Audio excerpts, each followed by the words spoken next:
Nossa história começa com Prota se perguntando se lembrava do momento do seu nascimento. Ele dizia que se lembrasse seria grato por superar toda aquela dor e que não a desperdiçaria em vão. Então vemos um cara loiro andando entre corpos e armas jogados ao chão, e um dos seus capangas diz que não estão vendo dinheiro. No mesmo instante vemos a cabeça desse capanga explodir e o homem loiro diz para procurarem direito, pois se não encontrarem, todos vão morrer.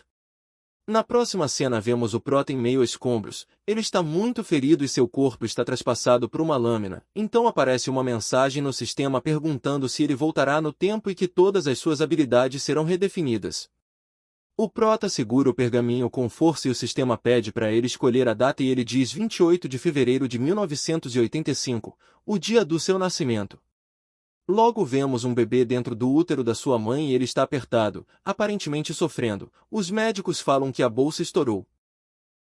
O Prota, sentindo muita dor, se pergunta se fez algo de errado, dizendo que não sabia que seria tão doloroso. Enquanto isso, os médicos encorajam a mãe dizendo que falta pouco e que ela vai conseguir. O Prota pensa que vai morrer e que sua cabeça está prestes a explodir. Sua mãe grita de dor. E enfim tudo acaba quando aparece uma mensagem do sistema dizendo que você recebeu a conquista superação de adversidades e com ela a característica de homem que supera as adversidades. Essa habilidade é ativada no momento em que o usuário não for mais capaz de lutar, subindo o estágio de todas as habilidades e atributos, e quando estiver sob efeito dessa habilidade o usuário vai ignorar todas as dores do seu corpo. Então vemos o Prota bebê e então sabemos que essa característica que fez o primeiro mal se tornar o mais forte e que ela é uma característica aterrorizante que pode mudar a maré de uma batalha mesmo quando você perde a consciência. O sistema inicia a missão ficando saudável, que logo é completada quando o Prota é alimentado, enquanto ele pensa que essas missões que começaram assim que ele nasceu são muito generosas, sua vitalidade e percepção aumentam em 1 e ele ganha um total de 3 pontos. O Prota pensa que essa habilidade não foi a única razão pela qual o primeiro mal era tão forte, então lembra dos 8 maus e 8 virtudes. Os 8 que foram leais ao sistema eram chamados de virtudes e os 8 que foram rejeitados pelo sistema eram chamados de maus. Apesar de serem chamados de maus e virtudes, não eram tão diferentes no jeito que eram motivados pelos próprios interesses. O Prota e os outros enfrentaram eles por monopolizarem os itens e as dungeons com seu poder dominante, porém não eram mais que mosquitos irritando um elefante. Então descobrimos que o loiro do início era o mais forte entre eles e era o primeiro mal, e enquanto os outros despertados estavam confusos com seus próprios poderes, ele já estava em perfeito estado. O Prota não pensou que outro despertado como o primeiro mal seria criado, mas graças às suas conversas sobre as memórias de quando ainda era um feto ele descobriu o segredo. Então vemos o Prota bebê tentando abrir sua janela de status e quando consegue, pensa que vai receber uma ótima recompensa por abrir a janela ainda sendo um bebê. E o sistema parabeniza o Prota por ser o primeiro despertado e ele, muito animado, pensa que isso era melhor do que ele imaginava. Outra mensagem do sistema aparece. Você recebeu a caixa do desafiante por ser o primeiro despertado. A surpresa é inevitável e ele pensa que essa é a caixa de mais alto rank que concedeu uma chance de voltar no tempo e que não imaginava que ia abrir uma dessas de novo. Então quando a caixa se abre dessa vez, ele recebe a habilidade Fúria de Odin e seu braço direito brilha com uma energia forte e intensa. Essa era a habilidade principal da sexta virtude, e o Prota lembra quando metade da sua guilda foi dizimada com um estalar de dedo dessa habilidade. O Prota então diz que recebeu uma habilidade poderosa com o título de rank deidade e fica feliz pensando que vai conseguir enfrentá-los. Ele precisa preparar tudo antes do dia dos inícios chegar. Então vemos o Prota chorar enquanto sua mãe tenta confortá-lo. Ele se pergunta se está chorando porque o seu corpo não consegue lidar com o peso da sua mente. Ele não consegue segurar o choro, então seus pais desejam que ele cresça saudável. Quando finalmente se acalma, ele pensa que o motivo pelo qual voltou no tempo é para proteger todo mundo e que se recusa a perder sequer uma pessoa. Vemos o Prota numa lembrança do passado, falando ao telefone quando de repente a linha fica muda e uma mulher cai na sua frente sem vida. Um monstro que parece um chacal humanoide esmaga um homem perto dele e ele percebe que vários monstros apareceram do nada atacando as pessoas.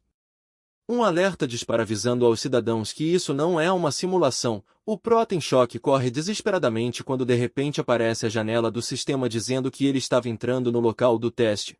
O Prota começa a ser transportado para um local desconhecido. Várias pessoas começam a ver suas janelas do sistema e se perguntam o que é isso. O dia dos inícios começou. Então vários monstros começam a sair das fendas dimensionais e os despertados selecionados foram puxados pro local de testes. Algumas pessoas ficaram meses lá, enquanto outras ficaram décadas. Quando os despertados retornavam não tinham nem tempo de respirar antes de serem colocados para lutar contra os monstros. Depois de ser levada ao limite, a humanidade usou a sua arma mais forte, a bomba atômica, porém no final eles falharam e a nação colapsou. Os 8 maus e as 8 virtudes usam suas forças para seguirem seus próprios interesses. Então vemos um noticiário de TV falando sobre a União Soviética e o Bloco da Europa Oriental não se apresentarem para as Olimpíadas em Los Angeles. O prota-bebê pensa então que está na época da Guerra Fria chamando todos eles de idiotas já que esses conflitos inúteis não vão significar nada daqui a alguns anos. Sua mãe pergunta por que ele está tão sério apertando suas bochechas e seu pai diz que o pirralho sempre parece saber alguma coisa a mais. O prota pensa que apesar deles estarem vivos agora, uma situação inacreditável vai acontecer em breve e que não pode negligenciar seus preparativos. Enquanto seus pais dormem, o prota tenta andar ainda cambaleando e depois de algum esforço consegue realizar a missão que era a de dar 10 passos de uma só vez. Sua vitalidade aumenta em 1 ponto e ele recebe 20 pontos. A janela do sistema o parabeniza por ser bem-sucedido em concluir a condição de crescimento independente. E ele ganha uma caixa de bronze como recompensa. Ele logo pensa que isso é insano já que só conseguiu receber essa caixa depois de sofrer muito dentro das dungeons. Ficando mais determinado com essas recompensas, pensa que vai eliminar o primeiro mal antes do dia dos inícios. Sabendo que ele ainda está para nascer e que também se evoluir nesse ritmo, ele vai ser um desastre para a raça humana. Então o prota recebe mais uma missão, conversar com alguém usando 10 frases.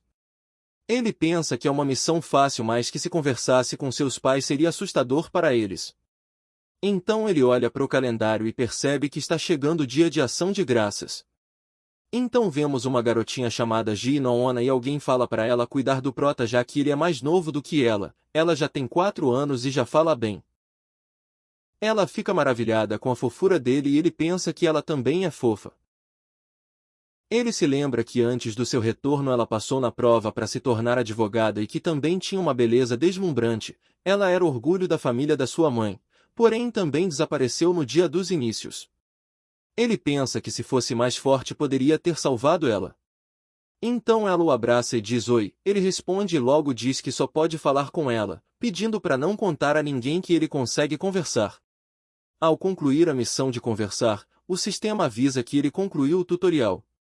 Ele fica surpreso se perguntando se tudo isso foi só tutorial, e o sistema avisa que ele tem a opção de pular os tutoriais restantes e que não há missões programadas para depois disso.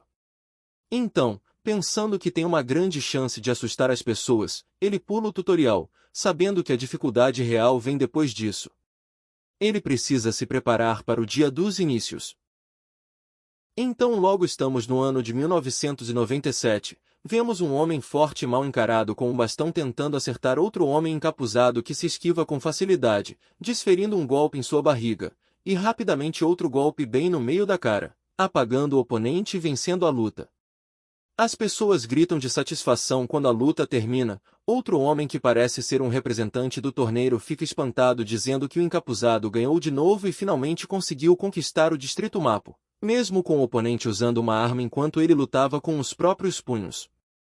Ele tenta bajular o encapuzado dizendo que ele era o chefe de Seul, mas logo é afastado pelo rapaz que diz que não tem interesse nessas besteiras, e que só quer lutar contra oponentes mais fortes. O homem fica aterrorizado com seu olhar.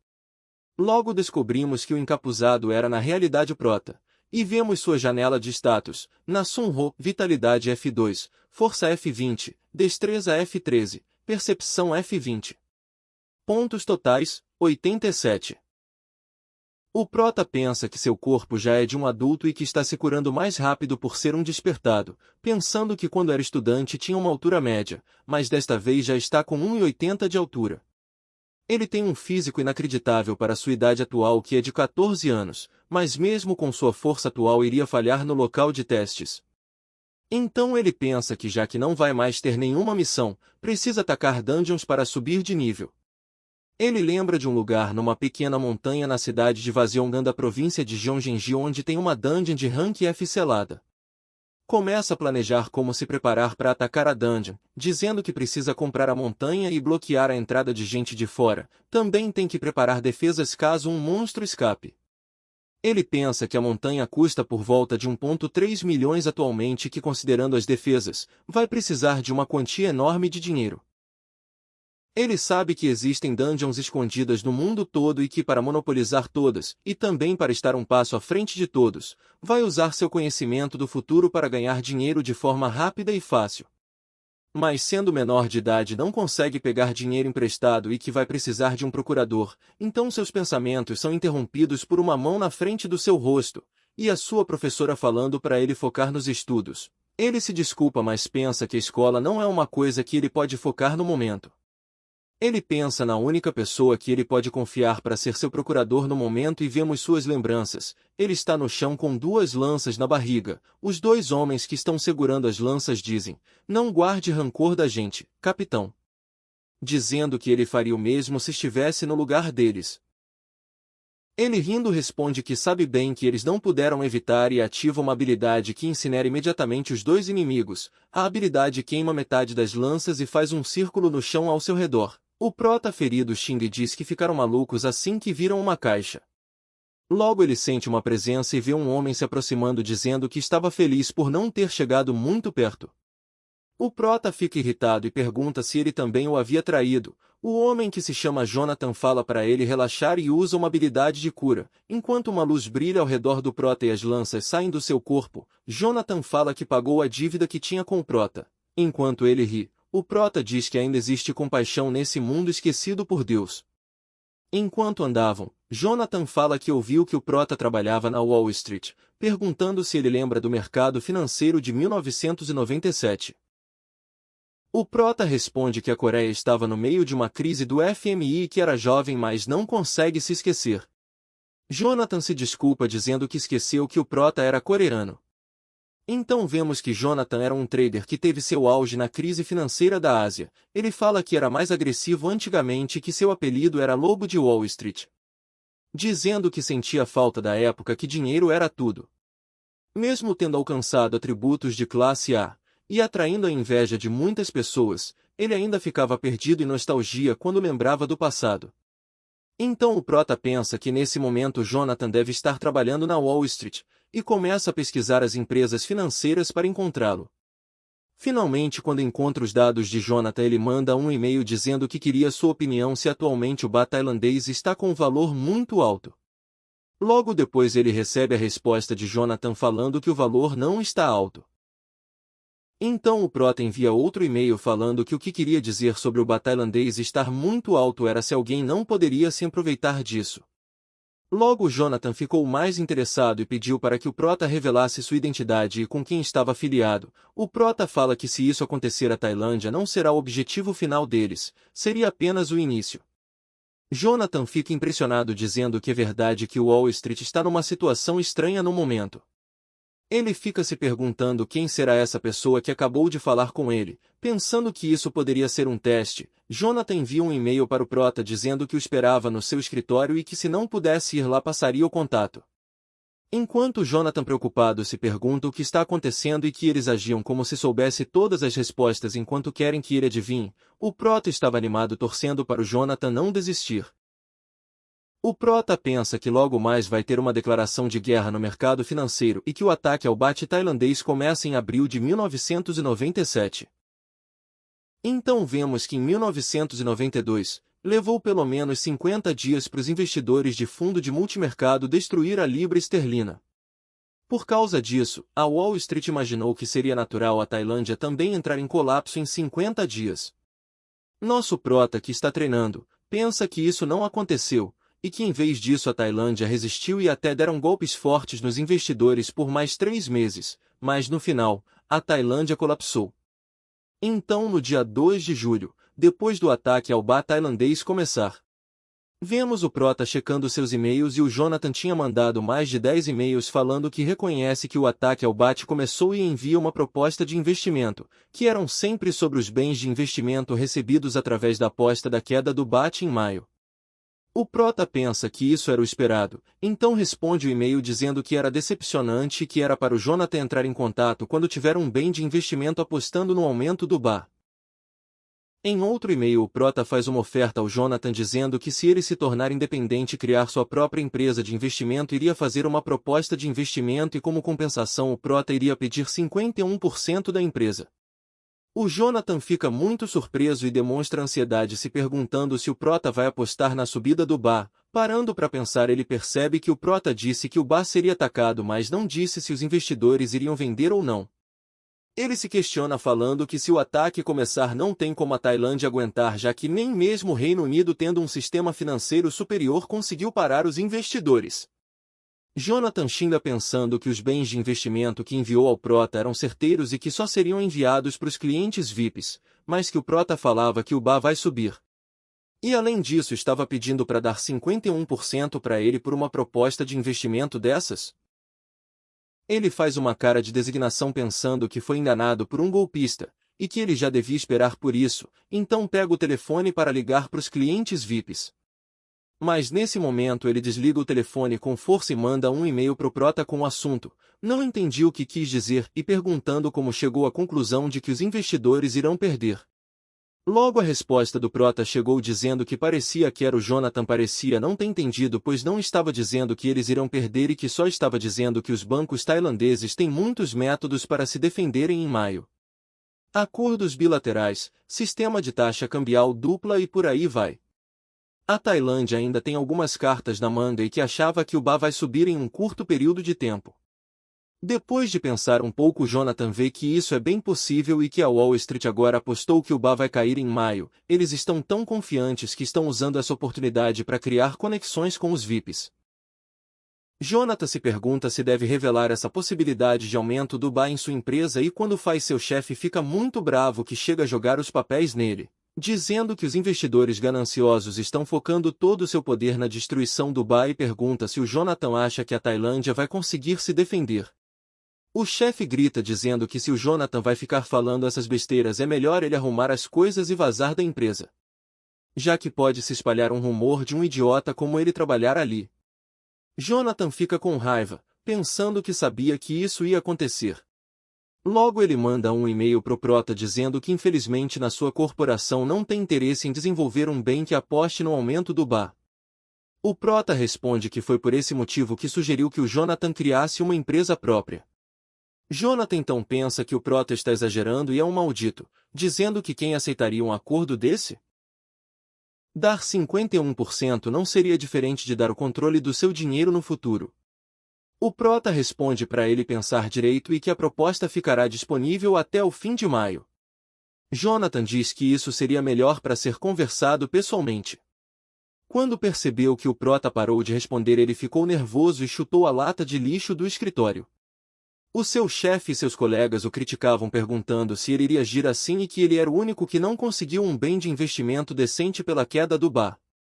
Pouco tempo depois descobrimos que o Banco Central da Ásia utilizou acordos bilaterais com uma ajuda de 12 bilhões de dólares para a Tailândia, e então tudo começou a desmoronar na sua empresa. Todos que apostaram na queda do bar estavam desesperados tentando dar desculpas para os seus clientes.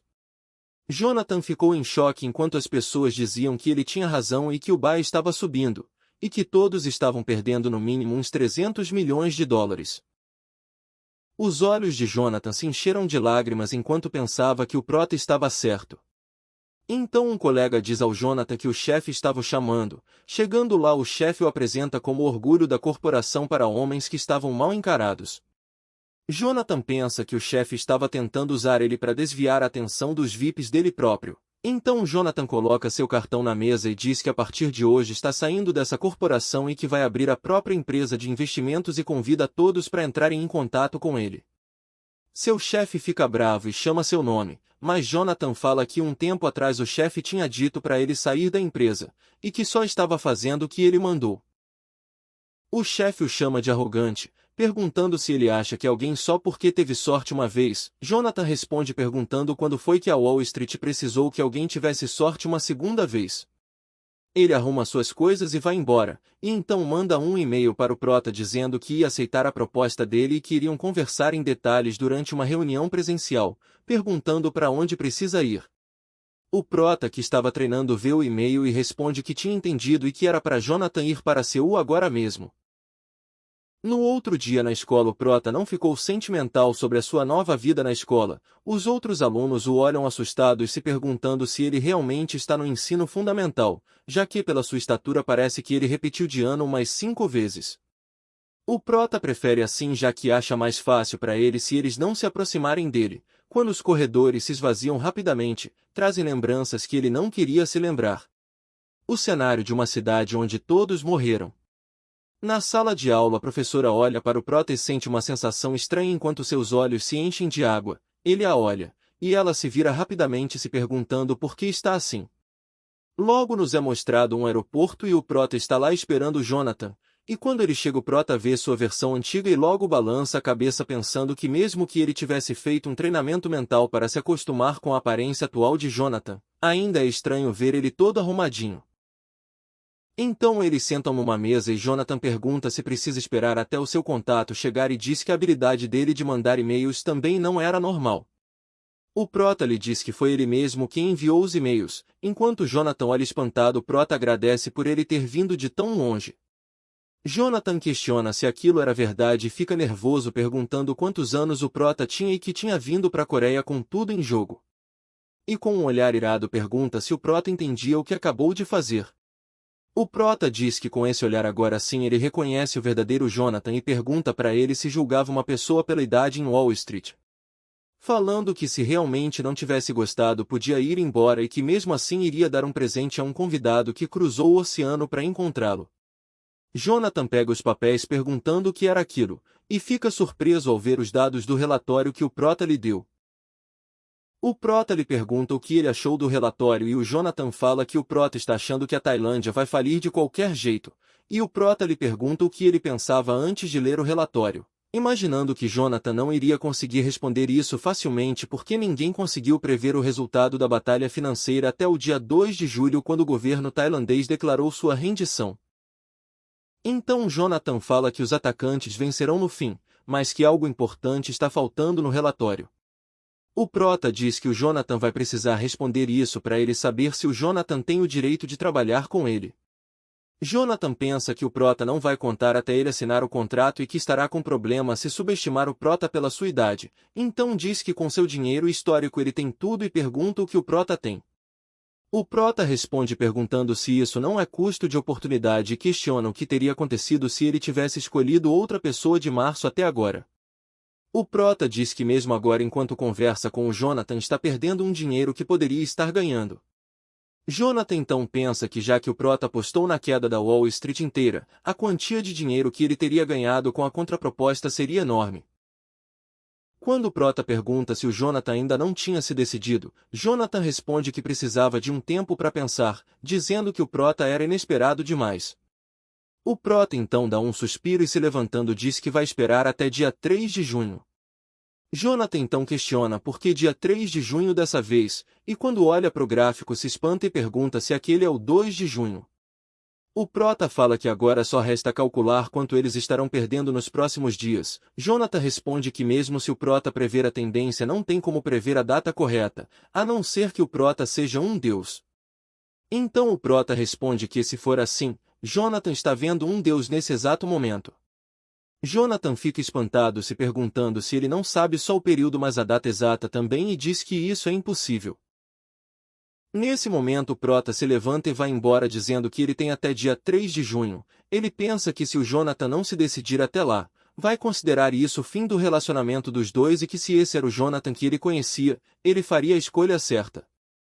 Alguns dias depois o Jonathan manda um e-mail para o Prota perguntando se ele já pensou em um nome bom para a empresa. Depois de um tempo vemos o Prota perguntando ao Jonathan se ele estava arrependido, e o Jonathan, com o rosto consternado, diz que totalmente, mas que já é tarde demais para se arrepender e que a partir de agora iria confiar no que o Prota está planejando. Dizendo que deveria pelo menos saber o nome do seu parceiro de negócios, ele pergunta qual o nome do Prota, que responde que seu nome é Sun Ho. Jonathan fala que é um nome legal e que eles deveriam colocar o nome da empresa deles de Jonathan e Sun Investimentos. Então Sun diz que não e que era para deixar o nome dele de fora. Jonathan fala que tudo bem e que tinha $400.000 em fundos e que seria legal se eles conseguissem mais. Sun pensa que Jonathan não bate bem da cabeça já que vai dar 51% desse dinheiro a ele, e o Jonathan pergunta se o Sun não tinha nenhum dinheiro para adicionar. Sun responde que se tivesse não teria o chamado ali. Jonathan fala que tudo bem e pergunta por que o Prota o tinha escolhido e como sabia sobre ele. Sun responde que foi pelo site da empresa que ele trabalhava, então o Jonathan perguntou se isso era sério e se o Sun estava dizendo que não importava quem era. Sun pergunta se ele está decepcionado e ele diz que não. Então o Jonathan diz que as oportunidades vêm de maneiras bem estranhas, nunca vêm quando você está desesperado pedindo uma. O Prota pensa nessa frase e diz que já tinha ouvido Jonathan falar isso uma vez. Então vemos uma memória do Sun e ele diz que originalmente o Jonathan iria guardar seus pontos até poder abrir uma caixa do desafiante, e o motivo pelo qual ele usou seus pontos para abrir uma caixa do mestre foi porque tinha intenção de vender os itens dela e terminar a vida se rendendo aos prazeres carnais. Mas o que acabou pegando na caixa foi uma habilidade poderosa que normalmente só seria vista em uma caixa do desafiante. O Prota fala que a probabilidade de uma caixa conter itens de uma caixa de rank mais alto é perto de ser um milagre, e o Jonathan fala que esse milagre nunca vem se você está desesperado pedindo por um.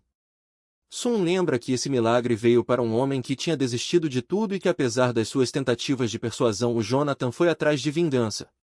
Sun diz que essa foi a memória final dele sobre o Jonathan e que ouviu sobre a morte dele através da videira. Saindo dos seus pensamentos o Jonathan pergunta ao Prota por que está olhando assim para ele e se o Sun ficou comovido porque ele o tinha chamado de oportunidade. Jonathan diz que com toda certeza o Prota é sua oportunidade e que era para o Sun mandar um cálculo dos bons para ele. Sun então pergunta se Jonathan ia seguir ele sem questionar mesmo que ele peça pro Jonathan ir com tudo. Jonathan responde que com certeza e que já tinha ido com tudo ao se filiar ao Prota. Jonathan pede para o Prota assinar os documentos e pergunta se ele estava com a carteira de identidade. Sun entrega um papel e diz que atualmente essa é a única forma de certificar a sua identidade. Quando Jonathan pega o documento ele vê a idade do Prota e entra em choque perguntando se ele tinha 12 anos. Sun sorri e fala para ele que não tinham mais tempo para ele ficar chocado e que agora vão começar a falar sobre negócios. Então o Prota pega o gráfico e fala que na segunda semana de junho, do dia 9 ao dia 13, ele tem certeza que vai ter uma queda de 10% no mercado. Jonathan pergunta se o Sun acha que a Tailândia vai hastear a bandeira branca nessa semana e Sun responde que não e que ainda vai demorar um pouco. Jonathan então pergunta por que esse período é importante. Sun pergunta se Jonathan lembrava do que ele tinha falado antes, e Jonathan responde falando que a Tailândia era só o começo. O Prota fala que quando o mercado financeiro começar a cair mais de 10%, o medo vai ressoar na Ásia. Os investidores atacando Ba vão ganhar apoiadores e o objetivo final deles é a Coreia. Jonathan pergunta do que o Prota está falando já que fundos estrangeiros não podem entrar na Coreia sem autorização, e Sun responde que é exatamente isso. O que vai atacar a Coreia não vai ser os investidores e sim um medo espalhado pela Ásia Oriental. O medo vai fazer os fundos estrangeiros serem retirados da Coreia. Jonathan se espanta e fala que uma grande onda vem aí e pergunta se o Prota quer tentar parar isso devido a seu patriotismo e que não importa qual genial Sun seja, ele não pode nadar contra uma maré tão forte. O Prota responde que sabe disso e que seu único objetivo é o dinheiro. O Prota então olha Jonathan com seriedade e fala que vão apostar com 50 vezes de alavancagem. Jonathan então sente uma tensão que faz seu corpo tremer. Ele sabe que se sua alavancagem é de 50 vezes, uma perda de 1% se torna uma perda de 50%, e uma perda de 2% se torna uma perda de 100%, em outras palavras, você perde tudo. Já em casa Jonathan manda um e-mail pro Prota perguntando se ele quer usar toda a sua riqueza em uma alavancagem de 50 vezes e se isso era porque confiava nele ou não se importava tanto assim porque o dinheiro não era dele. O Prota pensa que isso realmente era arriscado mas que o Jonathan era um homem que teve seu sucesso usando apenas suas habilidades de investimento e que se ele confiasse nos dados que passou, iria conseguir alcançar resultados inimagináveis. Então o Prota responde o e-mail desejando boa sorte, pedindo para ele não duvidar do que havia dito e que tudo estava nas mãos de Jonathan agora. Sun pensa que essa é a única chance que terão com uma alavancagem de 50 vezes no futuro, e que apesar do Jonathan não saber, precisam usar isso para preparar uma grande reserva para a próxima guerra. Após isso vemos Jonathan no seu escritório curvado com as mãos na cabeça. Ele com lágrimas de desespero diz que vai mostrar a esse moleque maluco as suas grandiosas habilidades. Depois de um tempo vemos um avião pousando e Jonathan está chegando. O prota novamente tem a impressão de ver o antigo Jonathan carregando um monstro. Balançando a cabeça ele diz que não está vendo errado e Jonathan está trazendo um prêmio mais valioso que cristais de mana de monstros classe S. Jonathan caminha com o rosto sério e diz ao Sun que são 700. Sun pergunta se ele tinha terminado de trocar tudo para dólar. Jonathan responde que sim, perguntando que reação é essa e se o Sun achava que ele quis dizer 700%. Ele coloca a mão no rosto e diz que foram 700 vezes. 400 mil vezes 700. Então Jonathan grita eufórico que nessa última semana eles ganharam 280 milhões. Os dois se olham com cara de psicopatas, rindo, e dizem que estão nadando em dinheiro.